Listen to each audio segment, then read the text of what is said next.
Alright, hey guys, welcome back to the video, and today we're going to be talking about being a mercenary in Bannerlord. I'm going to give you kind of like the tips and tricks, the pros and cons, and then you pretty much make your own decision about it. And I'm also going to show off kind of like the gameplay as well. So quickly, what is a mercenary in Bannerlord? So there's two ways you can join a kingdom in Bannerlord. One is being a mercenary, one is being a vassal. I'm going to go over vassal in a different video, but this video is about being a mercenary. So what is a mercenary? A mercenary is a weapon for hire. So pretty much whenever you join a kingdom as a mercenary, you're joining to pretty much fight for them under their flag. So if they're in any wars, you're going to be in those wars as well, and you're going to be targeted if you are close to an enemy. And you're pretty much almost like a vassal, but you're not, because a vassal can own land and vote for things in the kingdom. You cannot. You can't propose any like war. You can't do any of that stuff. Only thing you can do is fight, and you will get paid for your influence. So whenever you win a battle, whenever you do something, you gain influence. That influence will be converted into money each single day. How much money? Well, that's based on what you join the kingdom with, which I'm going to show you in the gameplay in just 1 second. Also, to join as a mercenary, you need to be clan tier 1. Go right over here. I'm a clan tier 3. Clan tier 1 is only 50 renown, which is very easy to get. Just get into a couple of fights early game. Maybe like do a couple tournaments and you'll be fine, and you'll be clan tier 1. And that's pretty much the only requirements. And then you can go up to, if I'm not mistaken, any noble in the kingdom that you want to do it for. For example, right now this is Northern Empire, right? So let's go to the Northern Empire.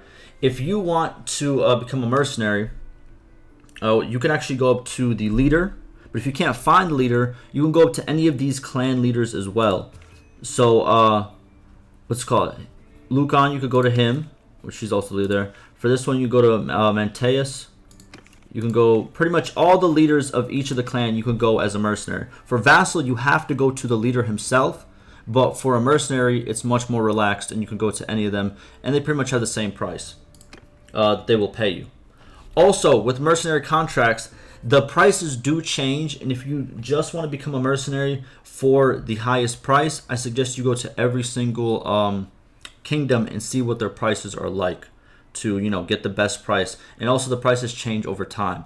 So for example, if the kingdom's doing very well, they'll give you more money. If it's not doing that well, they'll give you a little bit less, because that's what they can afford. But alright, let's do it. So let's become a kingdom for the Northern Empire. So let's go talk to one of them. Let's talk to the army leader. That's close enough. Who are you? I'm him. Alright. Now you want to go and say, there's something I'd like to discuss. Then you go, I'd like to enter into your service. And now you have to pick the first option. The second option is to become a vassal. The first one, my sword is yours. That is to become a mercenary. Let's do it.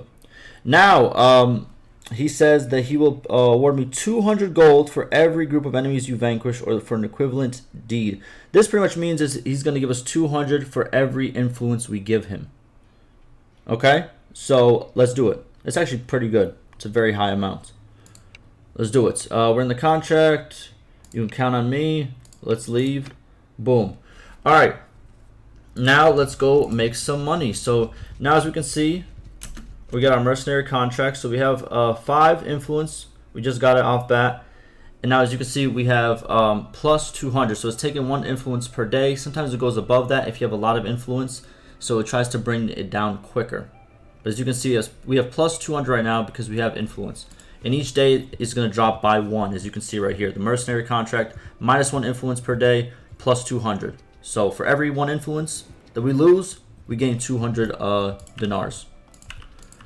Now, what I like to do is, I don't like to get into too big of fights. Oh, and also, as you can see on the map, since we joined them, we can kind of see where everyone's at. But we also are now enemies to these different kingdoms. Also, when you do join as a mercenary or a vassal, you have to make sure you are not at war with somebody that the kingdom that you're joining is not at war with. Like, pretty much, if you're at war, let's say, for example, I was at war with the Sturgians, and I tried to join these guys, they would say no, because guess what? We're not at war with the Sturgians. But if I was at war with the Battanians, and I tried to join them, they would be like, yes, you can join us, because we're also at war with the Battanians. So that kind of makes sense. They try not to break their peace agreements. Alrighty, let's do it. So let's see if we can find some, really could attack villagers too. Let's do it. Yep. I don't care about that. I'm here for the influence. Now let's fight you too. I can't even fight them. Never mind. Alright. Ah, here we go. Here we go. So a lot of bandits and stuff, it's a lot of quick influence we get from bandits. Yep, yep, yep. Send troops, get it done. And all we're just trying to do is get as much influence as possible. Hopefully we can find a bandit base. That'd probably be the best solution for it. There we go, there we go, there we go, there we go.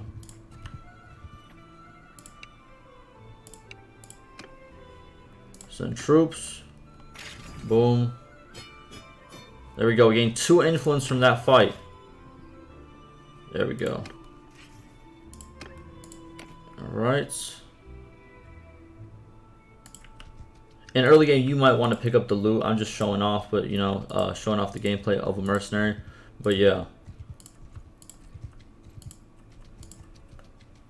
Oh, I don't want to fight that. I do not want to fight that. You really got to be careful, because they're going to attack you the same way. Even though you're just here for the money, you're not really here for the cause. But yeah, like I said before, you don't actually have to fight for the, what do you call it? Like the people that you're a mercenary for, you don't have to actually fight for them. Let me get rid of some people as well, so I could be a little bit faster. Alright, cool.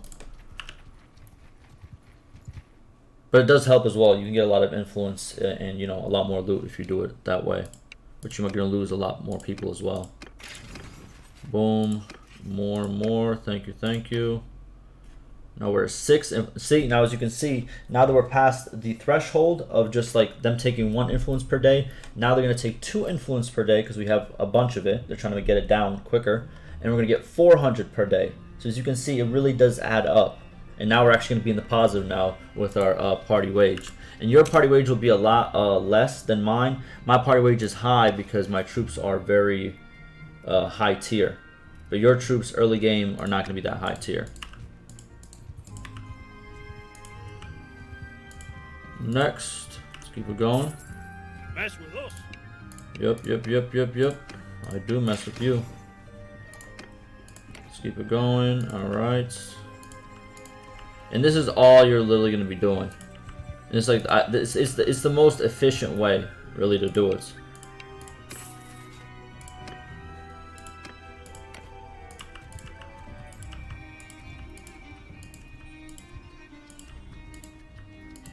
Just keep it going, keep it going. That's another good fight. Oh, that's 2 good fights. Okay, here we go. Oh, coming together.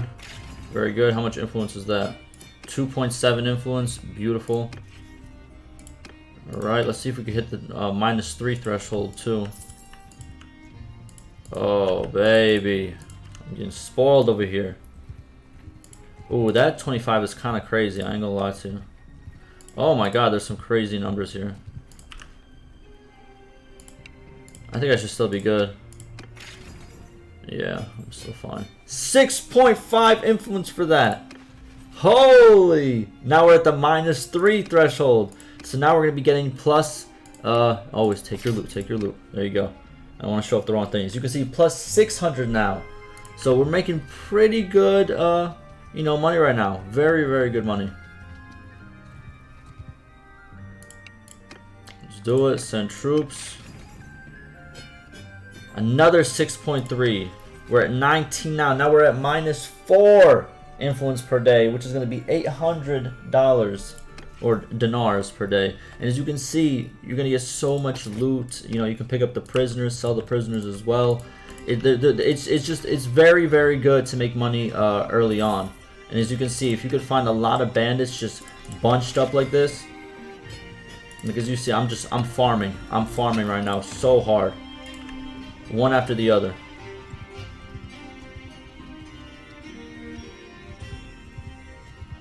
Yeah. Yes, sir. Yes, sir. Boom, boom, boom, boom. We're gonna get -5. Now we're at -5. So now we're at 1,000 dinars per day, plus all the battle rewards, plus all the prisoners that you can get, and the troops if they have any.